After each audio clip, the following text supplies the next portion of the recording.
Unidade 13, o verbo haver.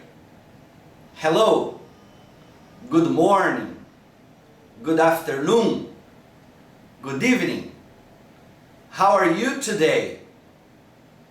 What time is it? I don't know. Olá, bom dia, boa tarde, boa noite. Como você está hoje? Que horas são? Eu não sei. Bem, vamos iniciar então esta unidade trabalhando, aprendendo o uso do verbo haver. Como usar o verbo haver? Como é este verbo em inglês? Este item é realmente muito simples, muito fácil de entender. Então, o que estudaremos hoje, como eu disse, é o verbo haver, o uso do verbo haver, haver de existir, com o sentido de existir. O que ocorre é que nós brasileiros temos o hábito de evitar o uso deste verbo e no lugar do verbo haver, nós costumamos usar o verbo ter. Vamos ver dois exemplos? Frequentemente ouvimos e por vezes também falamos da seguinte forma: tem um telefone celular na mesa. Tem um telefone celular na mesa ou em cima da mesa. Mais um exemplo. Tem duas pessoas te procurando. Tem duas pessoas te procurando. Então, como eu disse anteriormente, nós brasileiros temos o hábito de usar mais, muito mais o verbo ter do que o verbo haver. Na verdade, nós deveríamos ter dito assim: há um telefone celular na mesa e há duas pessoas te procurando. Mas nós temos uma certa dificuldade em usar este verbo, o verbo haver, haver de existir. Então, nós preferimos dizer tem. Tem um telefone celular na mesa, tem duas pessoas te procurando. Mas o correto, o mais correto seria dizermos, no lugar de tem um telefone, há um telefone. No lugar de tem duas pessoas, há duas pessoas. E é exatamente isso que aprenderemos. Mas antes disso, vamos tentar traduzir esta primeira frase, tem um telefone celular na mesa. Vamos ver o que acontece.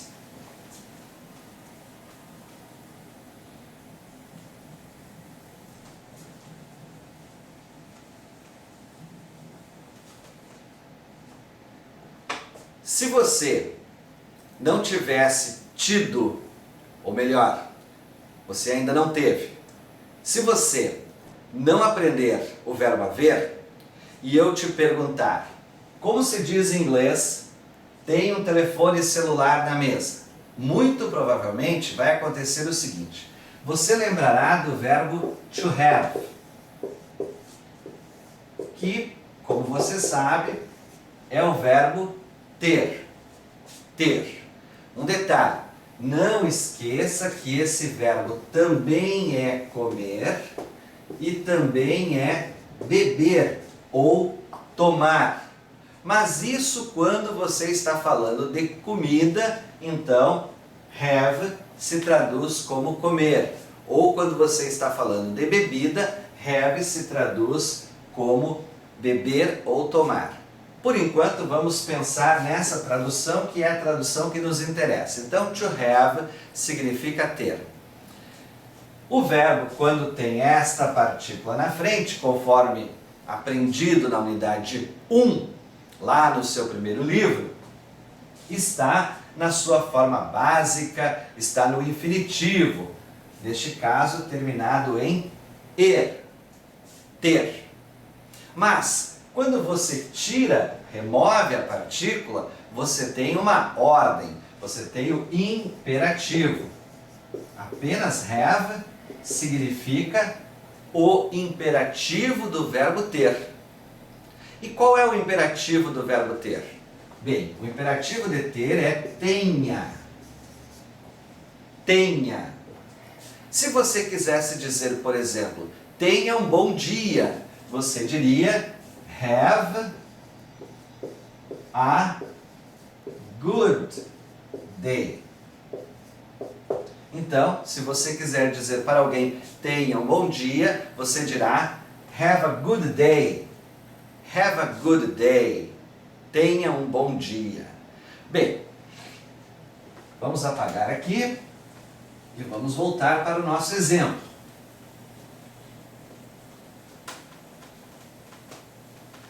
Qual é mesmo o nosso desafio? Transformar esta frase, traduzir esta frase para o inglês. E a frase diz: tem um telefone celular na mesa. Provavelmente você faria assim: have a cell phone on the table. Have a cell phone on the table. Durante a minha carreira profissional, eu ouvi muitos alunos cometendo este equívoco.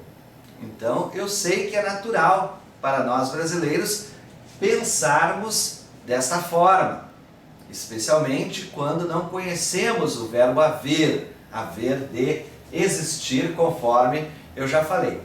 Bem, esta frase, será que está correta? Não, não está. O que está escrito aqui é: tenha um celular na mesa. Tenha um celular na mesa. E não o que eu efetivamente quero dizer, que é tem um celular na mesa. E conforme dito anteriormente, na verdade, no lugar de dizer tem um celular na mesa, nós deveríamos dizer há um. Desculpa, misturei inglês e português. Há um telefone celular na mesa. Então, isto é exatamente o que precisamos aprender agora. A dizer há um telefone celular na mesa, há um telefone celular na mesa, no lugar de dizer tem um telefone celular na mesa. E esta frase está errada. Então, vamos dar o próximo passo, vamos apagar o quadro e vamos aprender como dizer isto corretamente. Vamos lá.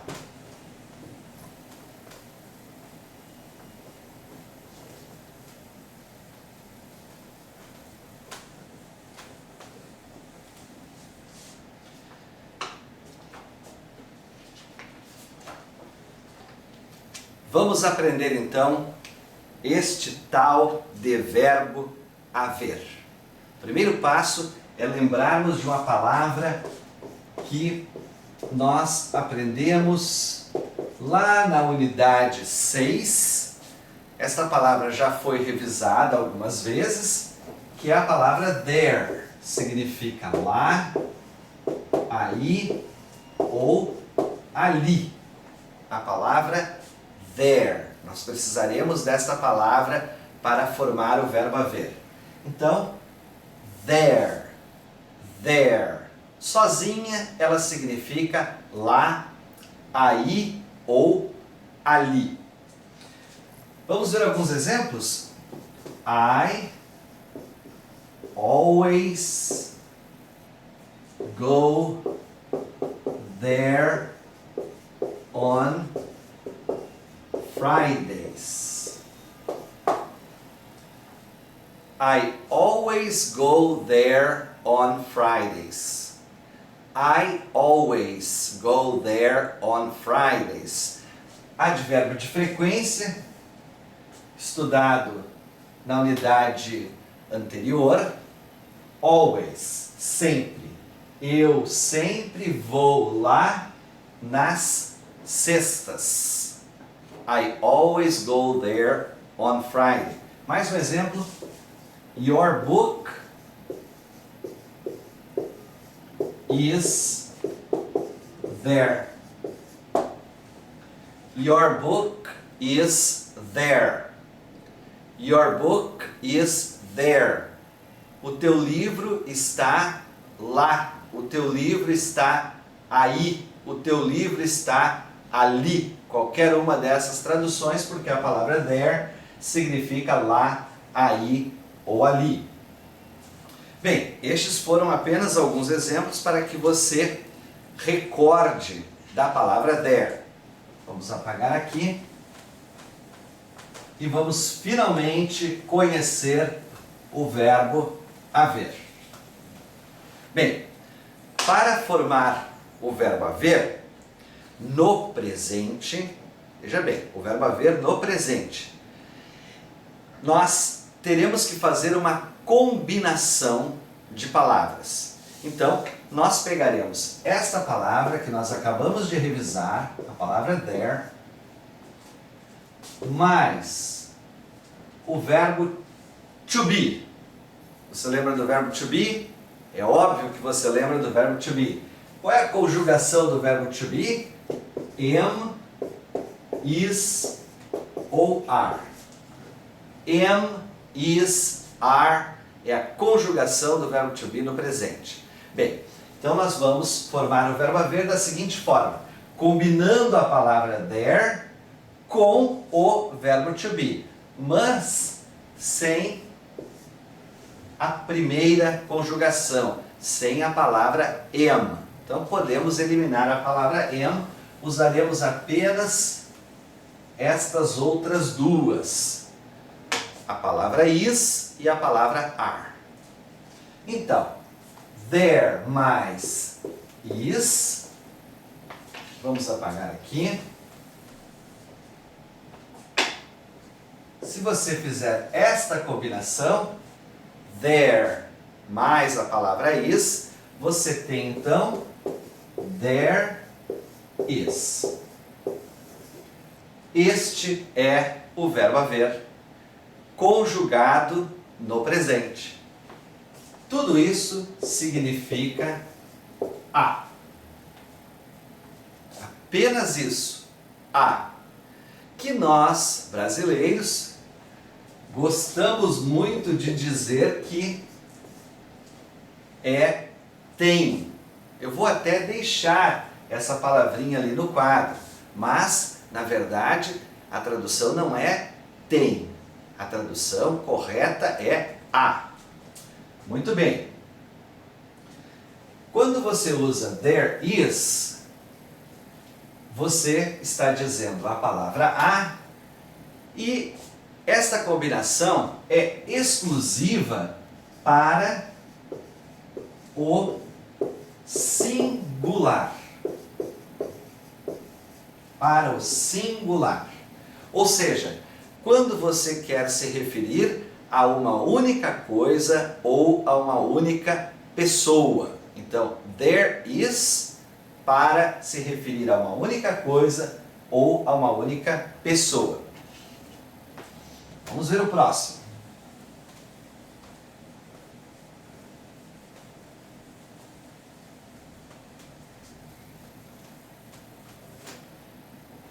Se você usar a palavra there mais a palavra are, você também terá o verbo haver. Vamos apagar aqui. E vamos escrever aqui embaixo, então. Agora, there are. Também é o verbo haver e também significa a. Exatamente a mesma tradução. Vamos colocar de novo a palavra tem, porque nós brasileiros gostamos muito desta palavra. Mas na verdade a tradução é a. Bom, quando você usa there are e não there is, exclusivamente para o plural. Então, se você estiver falando de duas coisas ou duas pessoas, você não usa there is, você usa there are.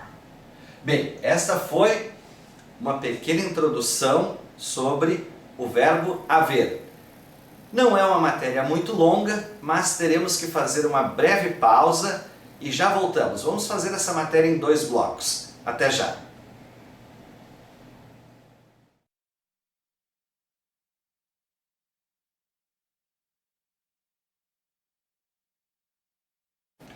Unidade 13, o verbo haver. Continuação. Bem, então nós aprendemos que quando você une a palavra there mais a palavra is, a conjugação do verbo to be, nesta forma, usando a palavra is, você tem o verbo haver conjugado no presente, a. E quando você diz there are, você também tem a palavra a. Sendo que nós usamos there is quando falamos de uma única coisa ou de uma única pessoa, singular. Usamos there are quando falamos de duas coisas ou de duas pessoas, ou seja, plural. Então, o próximo passo é vermos o nosso ou os nossos exemplos, aqueles exemplos anteriores, e vamos ver como eles ficam agora na forma correta. Qual foi o nosso primeiro exemplo? Há um telefone celular, há um celular ou há um telefone celular na mesa, em cima da mesa. Como dizer isso em inglês? There is a cell phone on the table. Agora sim, there is a cell phone on the table. E aqui nós temos a palavra a, que, como eu disse anteriormente, brasileiro prefere dizer tem. E o outro exemplo era há duas pessoas te procurando. Há duas pessoas te procurando. Como dizer isso? Agora nós estamos nos referindo a duas pessoas, ou seja, plural.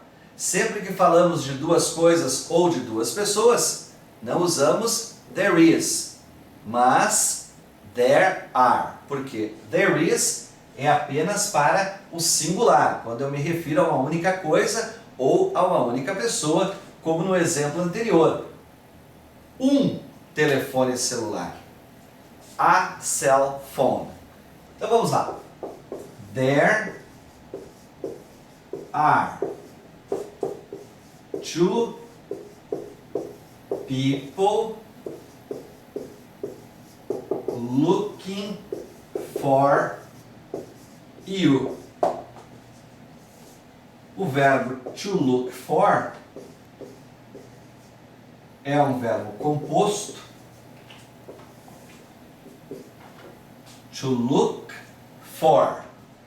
To look for. Tudo isso significa procurar. Como eu disse, não é um verbo simples, é um verbo composto. Você não separa. Não diga, por exemplo, você sabe que to look significa olhar. Look at me, please. Olha para mim, por favor. Look at me, please. Então você sabe que o verbo to look é o verbo olhar. E que for é uma preposição, por ou para. Não traduz assim, separadamente, literalmente. Olhar por, olhar para. Não é essa a tradução. Este é um verbo composto. Tudo isto, to look for, significa procurar. E o gerúndio, procurando, é looking for. Looking for. There are two people looking for you. Bem, aqui está então, there are, que é a nossa palavra a, que nós brasileiros gostamos de usar tem, ou o verbo ter. Então é isso. There is a cell phone on the table. There is a cell phone on the table. Há um telefone celular na mesa. There are two people looking for you. There are two people looking for you. Há duas pessoas te procurando. Falou de uma única coisa, a cell phone, um telefone celular, use there is. Falou de duas coisas ou duas pessoas, usa there are. Um cuidado bastante especial que você precisa tomar é com relação às palavras contáveis e não contáveis. Você lembra das palavras contáveis e não contáveis? Bem, algumas palavras são contáveis, são aquelas palavras que têm plural. Outras são consideradas não contáveis, palavras que não têm plural. Exemplos: líquido, pó e grão. Líquido, pó e grão não tem plural. Dinheiro não tem plural. Sugar, açúcar, não tem plural. Aliás, como se diz dinheiro? Money. Money. Então, a palavra dinheiro ou money não tem plural. Açúcar, sugar, não tem plural. Beer, cerveja, não tem plural. Water, água, não tem plural. São palavras não contáveis. E com todas as não contáveis, você usa sempre there is. There is. Então, com palavras não contáveis, sempre there is.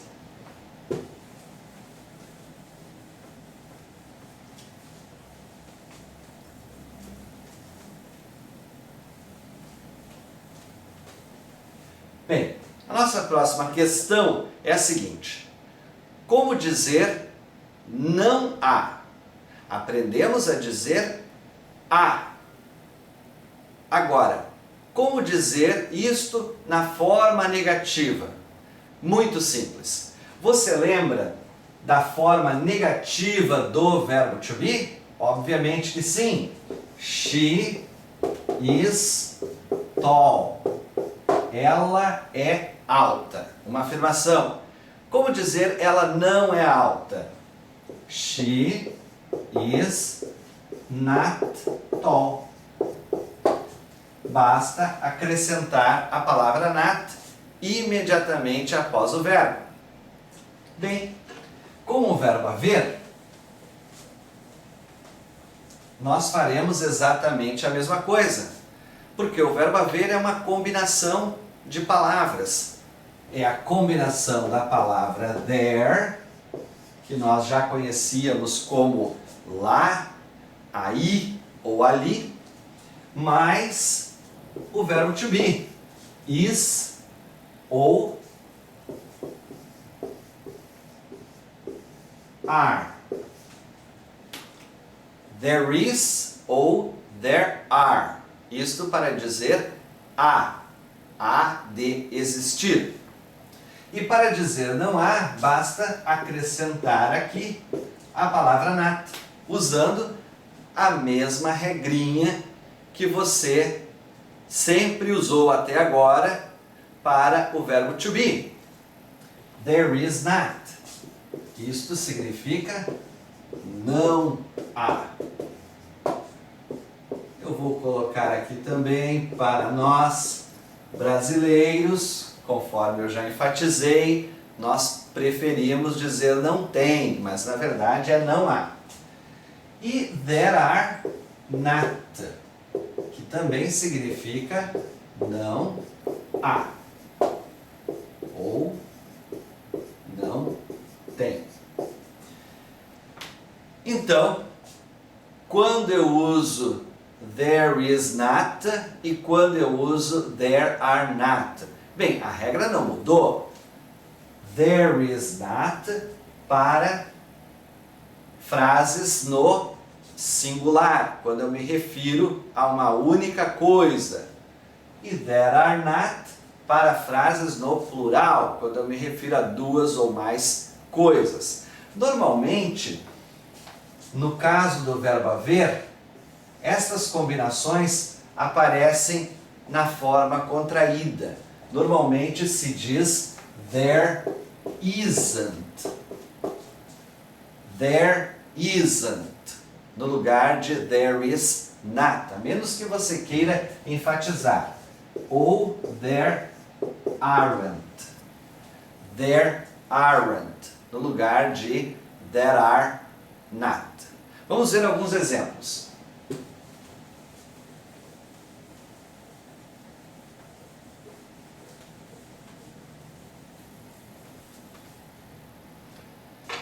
Vamos lembrar do nosso primeiro exemplo e vamos falar aquela mesma frase na forma negativa. Então, não há um telefone celular na mesa ou em cima da mesa. There isn't a cell phone on the table. There isn't a cell phone on the table. There isn't a cell phone on the table. Já procurei e não encontrei. Não há um telefone celular na mesa ou em cima da mesa.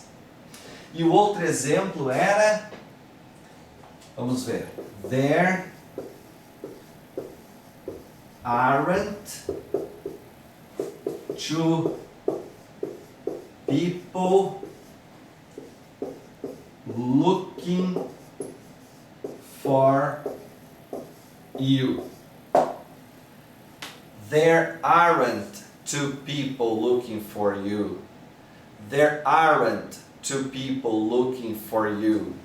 Bem, então aqui nós temos também não há.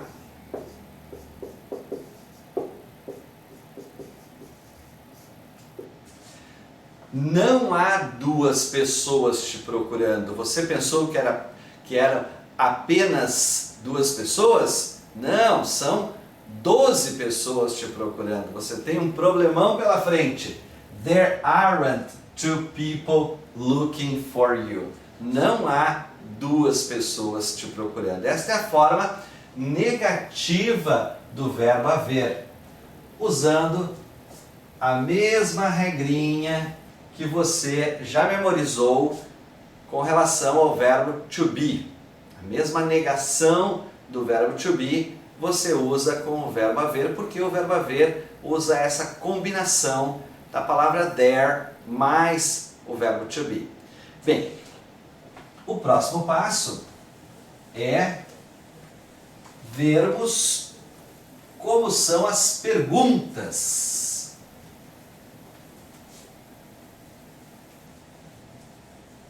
As interrogações, as frases interrogativas usando o verbo haver. Isto é possível? Sim, isto é possível. Basta usar também a mesma regra do verbo to be. Vamos lá. She is nice. Essa é uma frase banal para você. She is nice. Ela é legal. Para fazer uma pergunta com o verbo to be, como faremos? Passa o verbo to be para frente do sujeito. Is she nice? Pronto. Isto é uma pergunta. E com relação ao nosso verbo haver?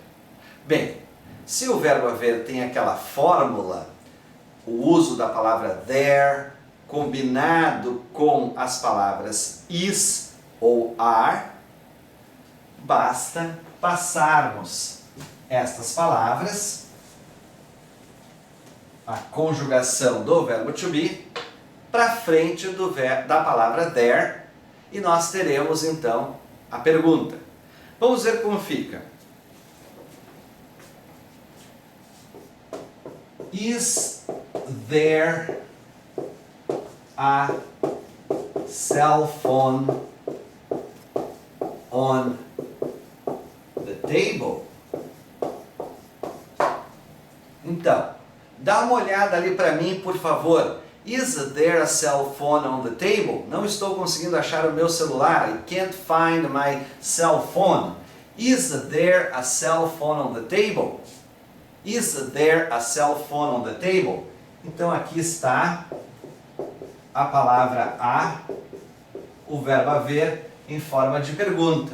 O que fizemos foi simplesmente colocar a palavra is, o verbo to be, na frente da palavra there e virou uma pergunta.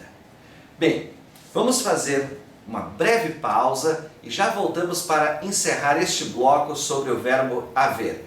Ele é realmente muito importante. Até já!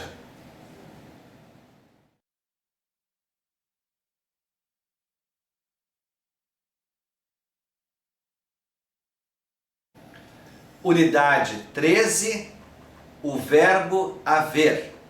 Última parte. Bem, onde paramos? Paramos na forma interrogativa do verbo haver. Vamos repetir aquele nosso exemplo. Is there a cell phone on the table? O que significa essa frase? Is there a cell phone on the table? Aqui está o nosso verbo haver, a palavra a. Eu tenho colocado a palavra tem, você já entendeu, porque nós brasileiros gostamos desta palavra no lugar da forma mais correta da palavra a. Bem, is there a cell phone on the table? Há um telefone celular na mesa ou em cima da mesa? As respostas para esse tipo de pergunta pode ser yes, there is. O que significa there is? Nada mais do que há. Então a pergunta é: há um telefone celular em cima da mesa? E a resposta curta é yes, there is. Sim, há. Ou ainda, sim, tem. Mas eu insisto, a tradução não é ter, é o verbo haver. Ou na forma negativa, você olhou na mesa, não encontrou nada, você dirá no, there isn't. No, there isn't. E o que significa there isn't? Não há. Ou não tem. Não há. Não, não há. No, there isn't. Então, perguntas e respostas usando o verbo haver. Agora na forma interrogativa.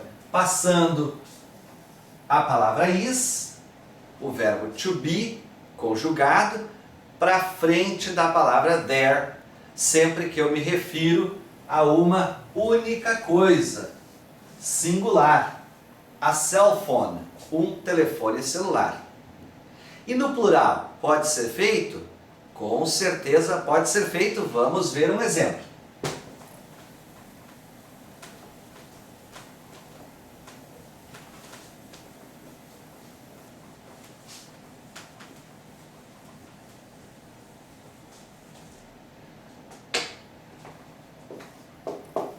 Are there two people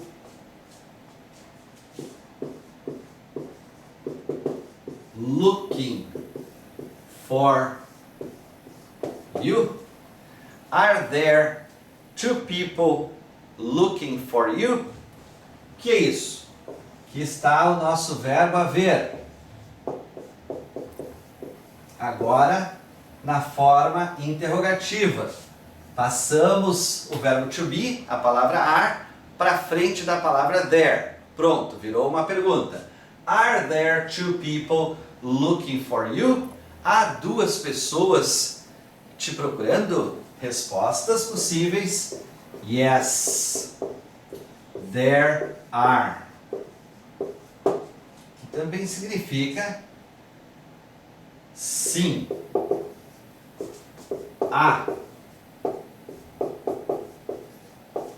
Ou ainda, no, there aren't.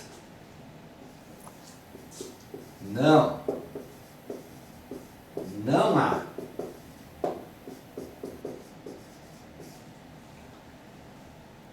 Are there two people looking for you? Are there two people looking for you? Yes, there are. Sim, há. No, there aren't. Não, não há. Bem, então agora nós sabemos usar o verbo haver na forma afirmativa, negativa e interrogativa. Vamos ver alguns exemplos adicionais?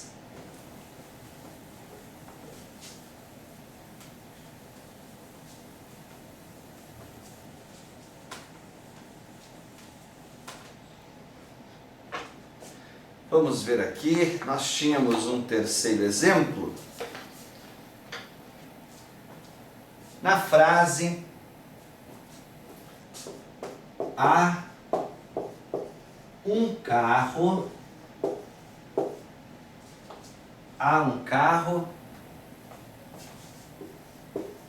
na frente da casa.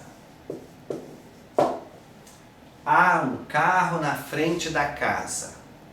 Há um carro na frente da casa. Bem, como dizer isso? A ideia para nós brasileiros é tem um carro na frente da casa. Como dizer há um carro na frente da casa? Estamos falando de quantas coisas ou pessoas? Uma única. Uma única. Portanto, usaremos a palavra there mais a palavra is. There is.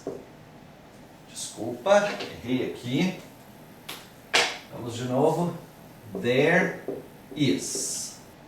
Um carro. A car.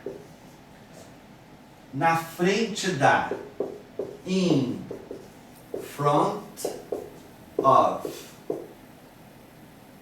In front of the house. In front of the house. In front of the house. In front of the house, na frente da casa. Então, there is a car in front of the house. There is a car in front of the house. Há um carro na frente da casa. Como dizer isso na forma negativa? There isn't a car in front of the house. Esta é a forma negativa. There isn't a car in front of the house. There isn't a car in front of the house. Não há um carro na frente da casa. Vamos apagar e vamos ver a forma interrogativa.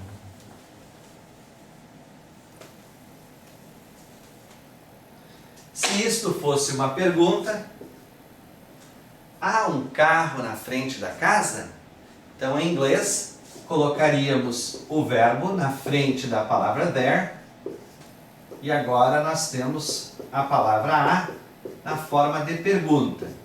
Is there a car in front of the house?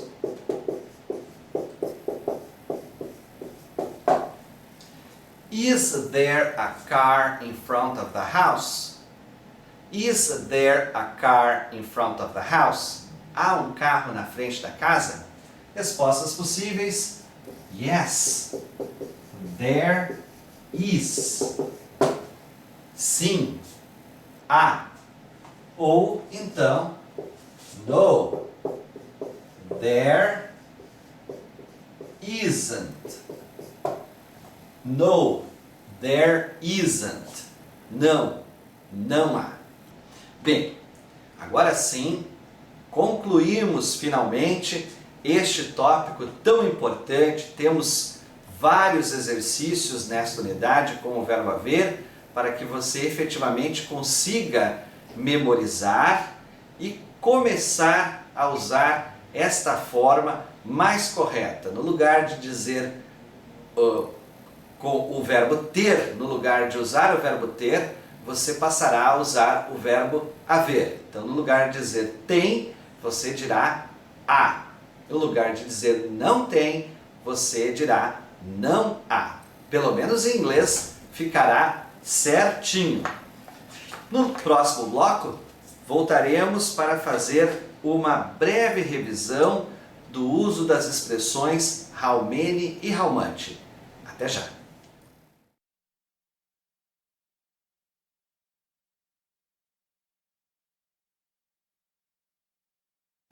Unidade 13, o uso das expressões how many e how much, uma breve revisão. Bem, você lembra dessas palavras? How many versus how much. Então, how many significa quantos. Quantos. Quantos e quantas.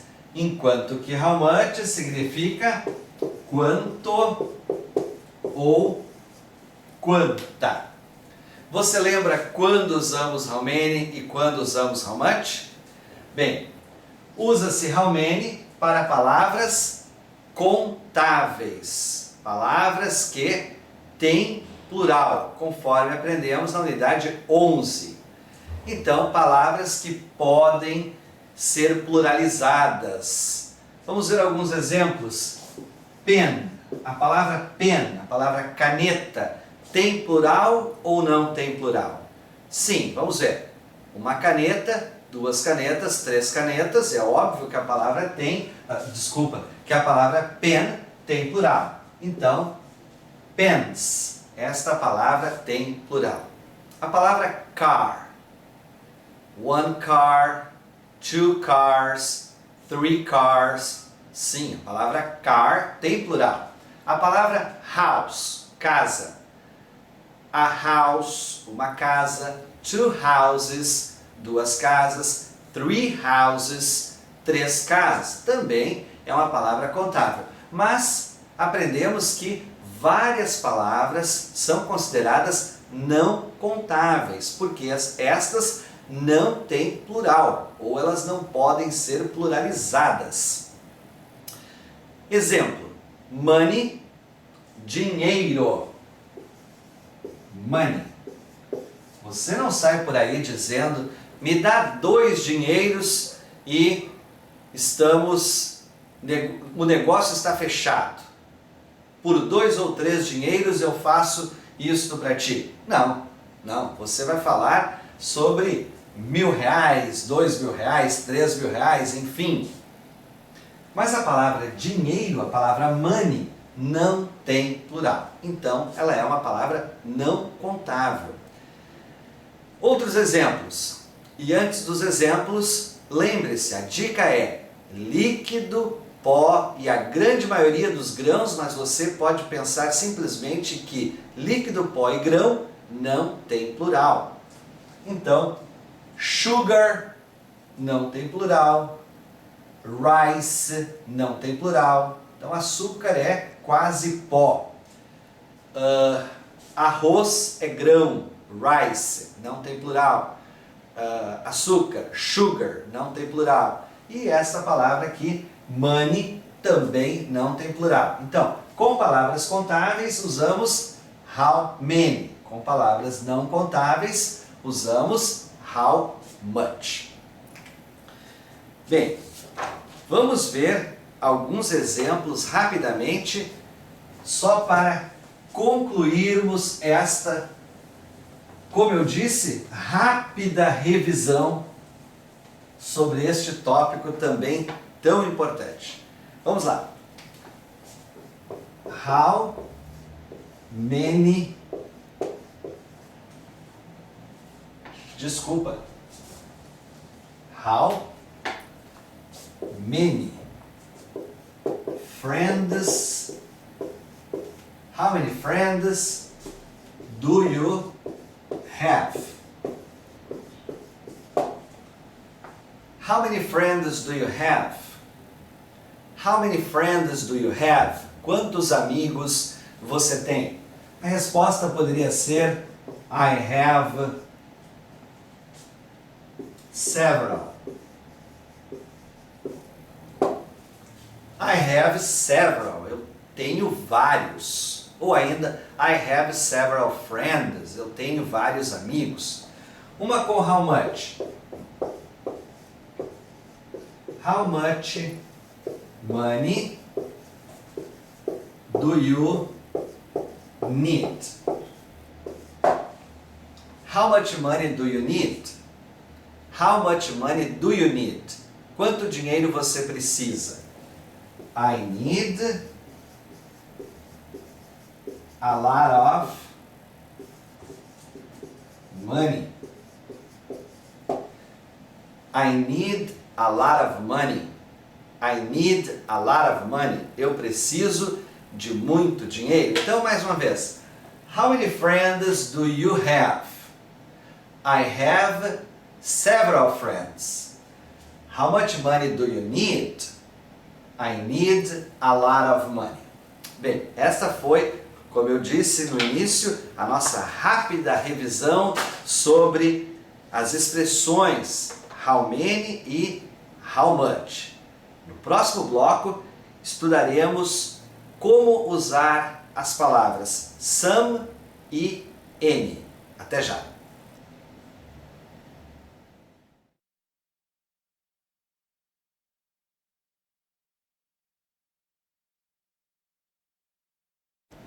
Unidade 13. O uso das palavras some e any. Bem, temos 2 novas palavras para conhecer. A palavra some significa algum, alguma, alguns e algumas. Ela é normalmente usada em frases afirmativas. A palavra any também significa algum, alguma, alguns e algumas, e ainda nenhum ou nenhuma. E ela é normalmente usada em frases interrogativas, ou seja, em perguntas, e também em negações. Mas vamos para o quadro e vamos visualizar essas palavras então. Some. Algum, alguma, alguns ou algumas. Some, some. Normalmente esta palavra, a palavra some, é usada em frases afirmativas. Usa-se em frases afirmativas. Vamos ver um primeiro exemplo usando a palavra some. I have some friends in New York. I have some friends in New York. I have some friends in New York. Eu tenho alguns amigos em Nova York. Esta é uma afirmação. Eu quis dizer alguns, então, para dizer algum, alguma, alguns e algumas, quando eu faço uma afirmação, eu uso a palavra some. I have some friends in New York. Eu tenho alguns amigos em Nova York. Bem, vamos apagar agora e vamos ver a palavra N.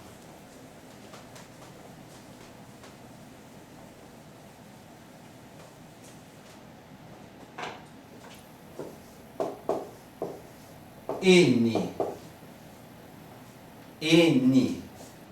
N. A palavra N também significa algum, alguma, alguns e também algumas. Mas, além disto, além desta tradução, que é exatamente a mesma tradução da palavra some, a palavra N pode também significar nenhum ou nenhuma.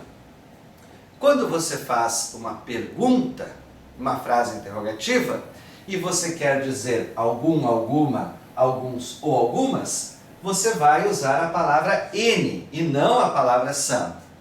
E quando você fizer uma negação, também usará a palavra N, porque a sua tradução será nenhum ou nenhuma.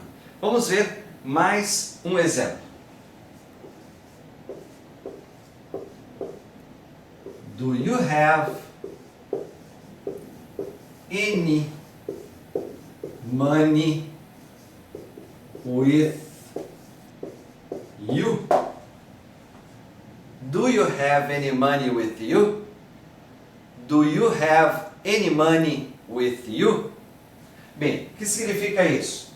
Do é o nosso auxiliar, auxiliar não se traduz, you é o nosso sujeito, você, o nosso verbo principal é o verbo ter, o verbo to have, ele é do grupão, portanto precisa de auxiliar. Isso é uma pergunta, portanto, agora temos que usar a palavra N para dizer algum, alguma, alguns ou algumas. Do you have any money with you? Você tem algum dinheiro com você? Ou você tem algum dinheiro contigo? Esqueci minha carteira. Este golpe nós conhecemos. Esqueci minha carteira. I forgot my wallet. Esqueci minha carteira. Do you have any money with you? Você tem algum dinheiro contigo? Para pagar a conta, obviamente. Vamos ver uma frase negativa. I don't have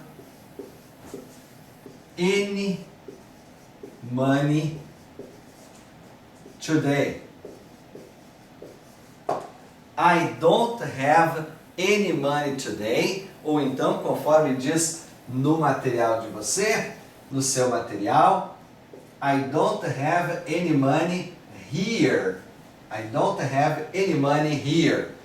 Eu não tenho nenhum dinheiro aqui. Na verdade, a tradução correta é: eu não tenho dinheiro algum hoje, ou eu não tenho dinheiro algum aqui. I don't have any money today, hoje, ou então I don't have any money here. Eu não tenho dinheiro algum aqui. Mas nós brasileiros gostamos muito de dizer nenhum ou nenhuma. Então não há problema, você pode traduzir de qualquer uma dessas duas formas. Mas a forma mais correta é: eu não tenho dinheiro algum. I don't have any money. Bem, então, as duas palavrinhas novas, some e any. Sendo que some nós usamos para frases afirmativas e any nós usamos para perguntas e para negações. Bem, por enquanto, nós vamos ficar por aqui com relação a este tópico do uso das palavras some e any. No seu material teremos vários exemplos para que você coloque em prática isto que acabamos de aprender, e nas próximas unidades nós vamos nos aprofundar um pouco mais neste assunto. Há mais alguns detalhes que poderíamos falar, mas não neste momento. Lembre-se, nós estamos no nível de introdução, estamos formando a base do idioma para que logo ali em seguida possamos começar o nível básico já bem estruturados, certo? Então, o nosso próximo bloco será as preposições de lugar. Falaremos sobre as preposições de lugar. Já voltamos, até já!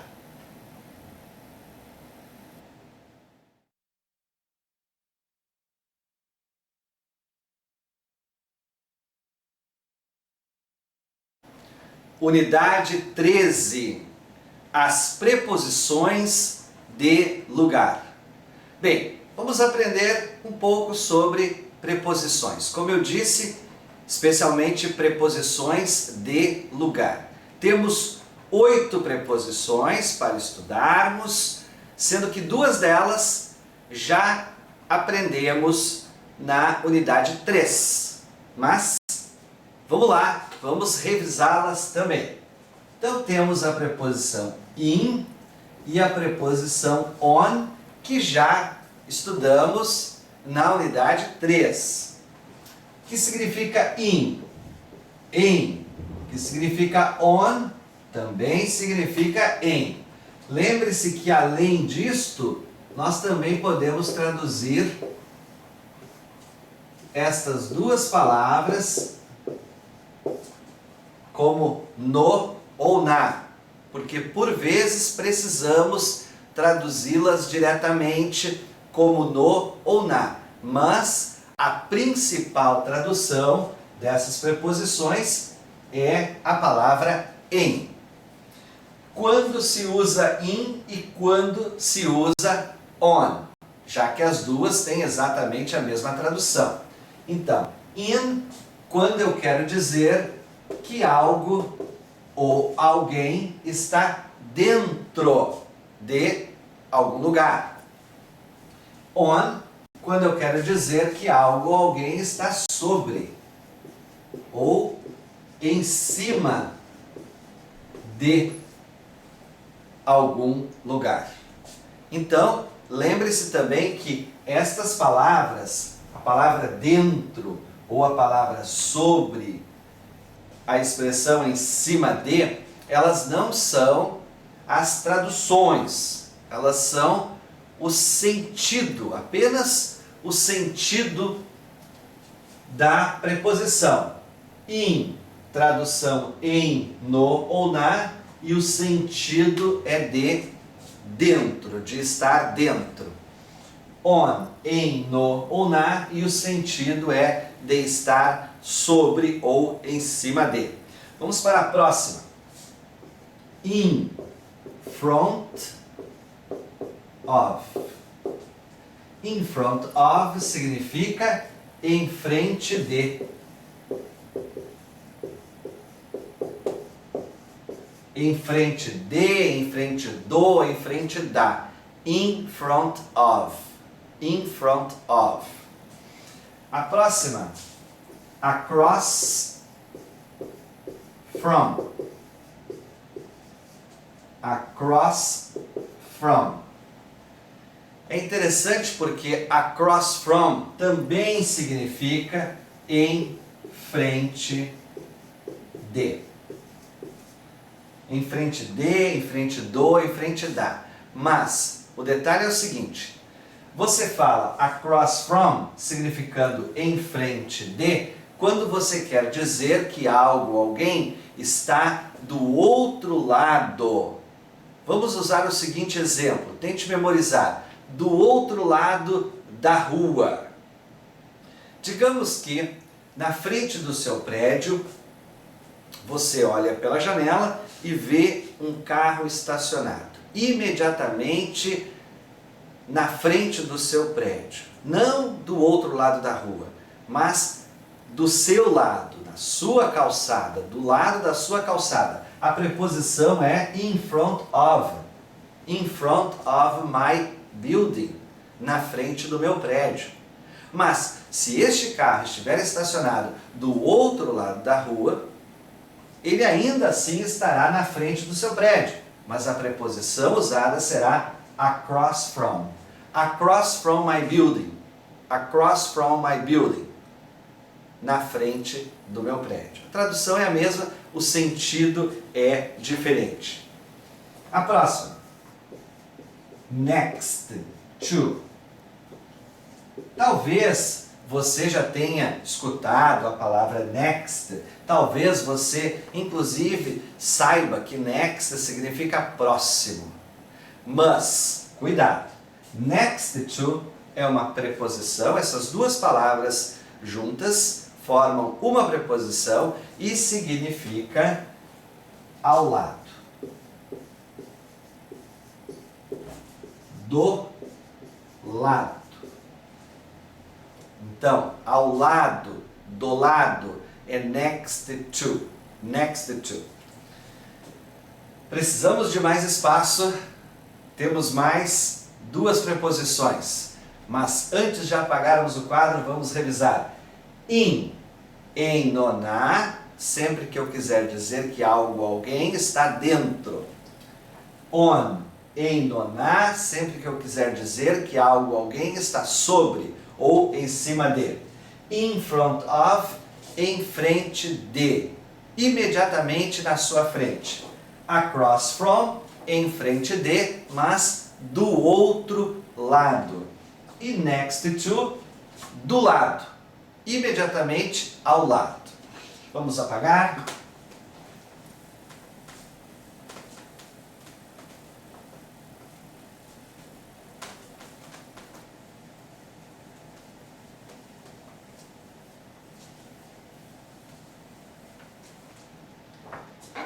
As últimas duas são under,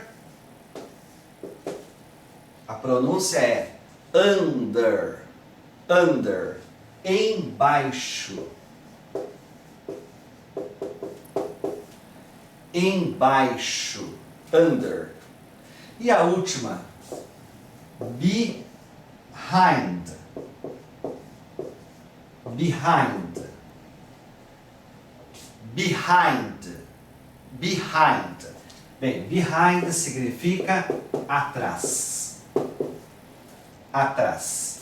Então, vimos as 8 preposições. As 6 primeiras do quadro anterior e mais estas duas últimas. Under, embaixo, e behind, atrás. Próximo passo é incrementarmos um pouquinho o nosso vocabulário antes dos exemplos.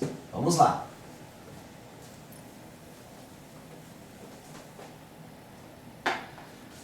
Vocabulário. Money. Mas esta com certeza você já memorizou. Money. Dinheiro. Uma palavra não contável. Uma palavra que não tem plural. A próxima, Uma palavra nova. Sua pronúncia é wallet. Wallet. Wallet. Wallet significa carteira. Carteira. Dessas carteiras de dinheiro. Carteira. A próxima, newspaper. Newspaper. Newspaper. Newspaper significa jornal. Mais uma, bedroom. Bedroom. Bedroom.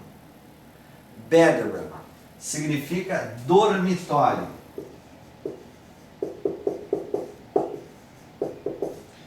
Dormitório, quarto, o dormitório, bedroom. Bem, temos mais 4 para o próximo quadro. Money, dinheiro, wallet, carteira, newspaper, jornal e bedroom, dormitório. Vamos lá.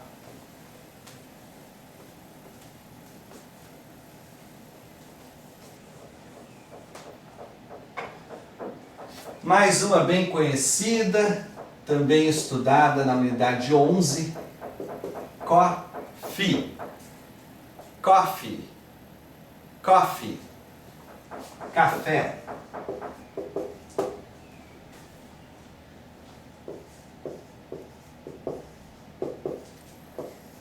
Cuidado com esta, porque a grafia é exatamente igual à nossa em português, mas a pronúncia é um pouquinho diferente. Sofa. Sofa.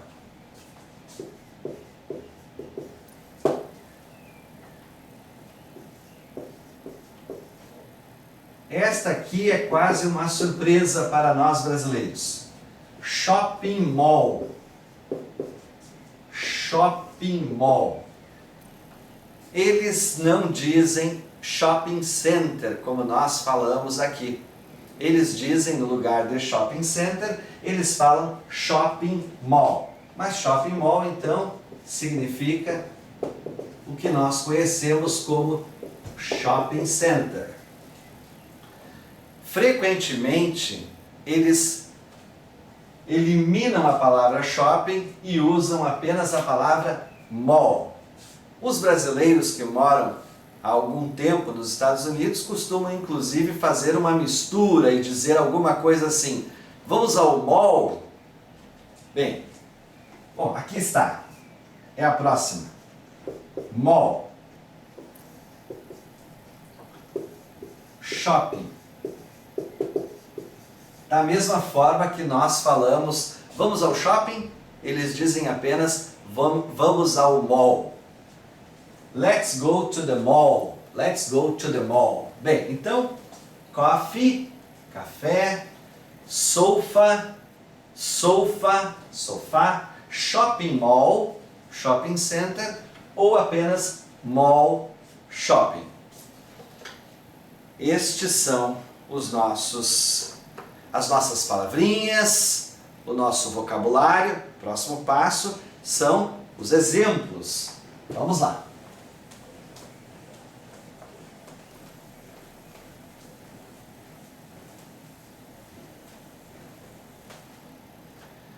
Nosso primeiro exemplo será: Where is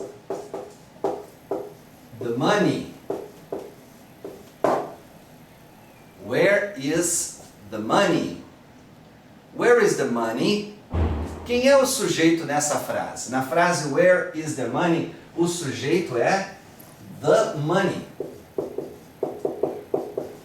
Todo sujeito equivale a um pronome pessoa reto. Dizer o dinheiro, the money, é o mesmo que dizer qual pronome pessoa reto. Exatamente. Dizer o dinheiro é o mesmo que dizer it, o nosso pronome neutro. Esse sujeito é igual a um it. Qual a forma do verbo to be usada com este pronome reto?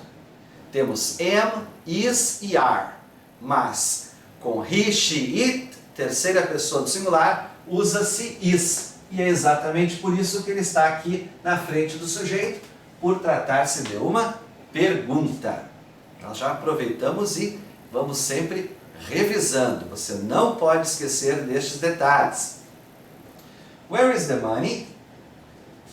Resposta: There is some money in my wallet. There is some money in my wallet. There is some money in my wallet. Estamos usando tudo o que aprendemos nessa unidade. Olha só. There is, o verbo haver. There is. Há. Por que eu usei there is e não there are? Porque eu estou falando de uma palavra que não tem plural, uma palavra não contável, money. E com todas as não contáveis, nós usamos sempre there is. Por que eu estou usando some? Porque esta é uma afirmação. Nas frases afirmativas, nós usamos a palavra some. Nas interrogativas e negativas, usamos a palavra any. Portanto, há algum dinheiro na minha carteira. Você pode ir até lá, enfim, e pegar à vontade, servir-se. Poxa, que pessoa generosa, hein? Where is the money? A pergunta, where is the money? Onde está o dinheiro? There is some money in my wallet. There is some money in my wallet. Há algum dinheiro na minha carteira. Bem, temos mais alguns exemplos, mas precisamos fazer uma breve pausa e já voltamos. Até já!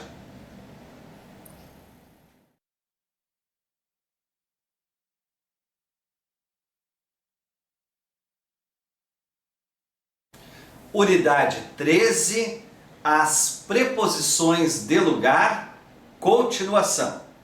Bem, vamos ver mais um exemplo então. E o nosso exemplo agora será Where is my t-shirt? Where is my t-shirt? Where is my t-shirt? Onde está a minha camiseta? Qual é o sujeito desta pergunta? O sujeito está aqui. My t-shirt. O sujeito não é apenas a palavra my. O sujeito também não é apenas a palavra t-shirt. O sujeito é esta combinação de pronome possessivo acompanhado do seu substantivo. Temos 100%. Todo o conjunto, então, é o sujeito. My t-shirt. Esse sujeito equivale a qual pronome pessoal reto? Novamente, dizer my t-shirt é o mesmo que dizer o pronome it, o pronome neutro. Então, esse sujeito é igual a it. Por que essa informação é tão importante? Lembre-se que nós procuramos não ser muito repetitivos. Em inglês você deve evitar o excesso de repetição. Então, na resposta, você normalmente não usa o sujeito. Na resposta, você normalmente usa o pronome reto que corresponde àquele sujeito. Então, vamos responder a esta pergunta da seguinte forma. It is. Ela. Ela está. Ela quem? Ela. A sua camiseta. It is under your bed. It is under your bed. O que ela está fazendo under your bed, eu realmente não sei. O que significa a palavra under? uma preposição de lugar, significa embaixo. Então, ela está embaixo da sua cama. A palavra bed significa cama. Where is my t-shirt? Onde está a minha camiseta? It is under your bed. Ela está embaixo da sua cama. Próximo exemplo.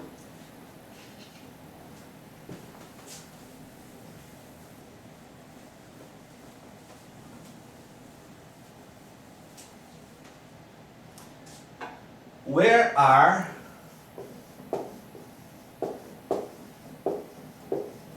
my black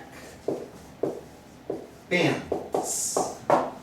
Where are my black pants? Where are my black pants? Onde estão as minhas calças pretas? É isto? Sim. Onde estão as minhas calças pretas? Where are my black pants? Sujeito. My black pants. Tudo isso é o nosso sujeito. Todo sujeito equivale a um pronome pessoal reto. Vamos ver.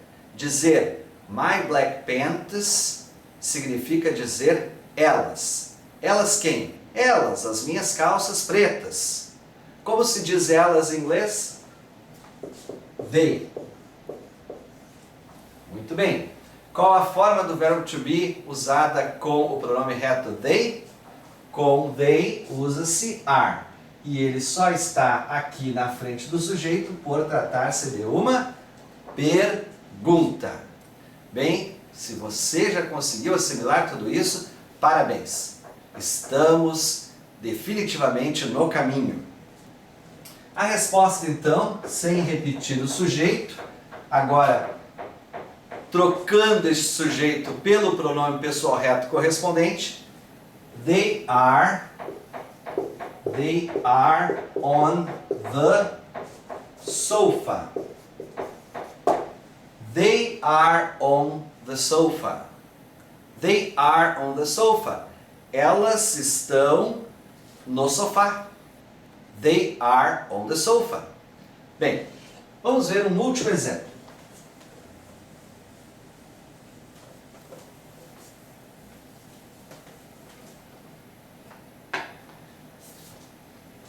Where are my glasses? Where are my glasses? Where are my glasses? Onde estão os meus óculos? Sujeito, my glasses. Dizer os meus óculos é o mesmo que dizer eles. Eles quem? Eles, os óculos. Portanto, novamente, esse sujeito equivale ao pronome reto they. E só por isso nós estamos usando a palavra are. Com they, usa-se are. Na frente do sujeito, por tratar-se de uma pergunta. Vamos ver como responder a esta pergunta usando as preposições de lugar que nós estamos aprendendo agora. Então, resposta será assim: They are on the table. Vírgula. Vamos colocar uma vírgula ali para prosseguirmos e falarmos um pouquinho mais. They are on the table. Eles estão na mesa. Between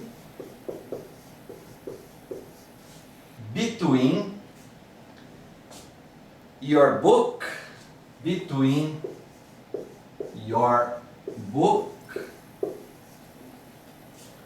and your cell phone. Between your book and your cell phone. Agora eu percebi que quando eu coloquei no quadro as preposições. Eu havia falado em 8 preposições e eu esqueci de colocar no quadro, mas você tem aí no seu material a preposição between. Me desculpe, por favor. Between significa entre duas coisas. Between your book and your cell phone. Então, entre o seu livro e o seu telefone celular. Novamente. Where are my glasses? Where are my glasses? They are on the table. They are on the table. Eles estão na mesa. Between your book and your cell phone. Entre o seu livro e o seu celular. Então, temos 8 preposições de lugar neste último bloco. In, em, no, na, sempre que eu quero dizer que algo, alguém está dentro de algum lugar. On, também em, no e na, sempre que eu quero dizer que algo, alguém está em cima, está sobre algum lugar. In front of, em frente de, desde que seja imediatamente na frente. Across from, também em frente de, mas do outro lado, significando do outro lado. O exemplo que usamos foi do outro lado da rua. É um bom exemplo para memorizar. Between, aquela preposição que eu esqueci de colocar no quadro, entre duas coisas, não é o verbo entrar, é uma preposição, então entre duas coisas. Next to, ao lado, do lado. Under, embaixo, under. E behind, atrás. Behind, atrás. Bem, chegamos ao final de mais uma unidade, a unidade 13. Estamos chegando ao final do nosso curso de introdução. Agora falta apenas 7 unidades. Em seguida estaremos no nível básico. Mas o próximo passo é a unidade 14, então te vejo em breve lá na unidade 14. Até lá!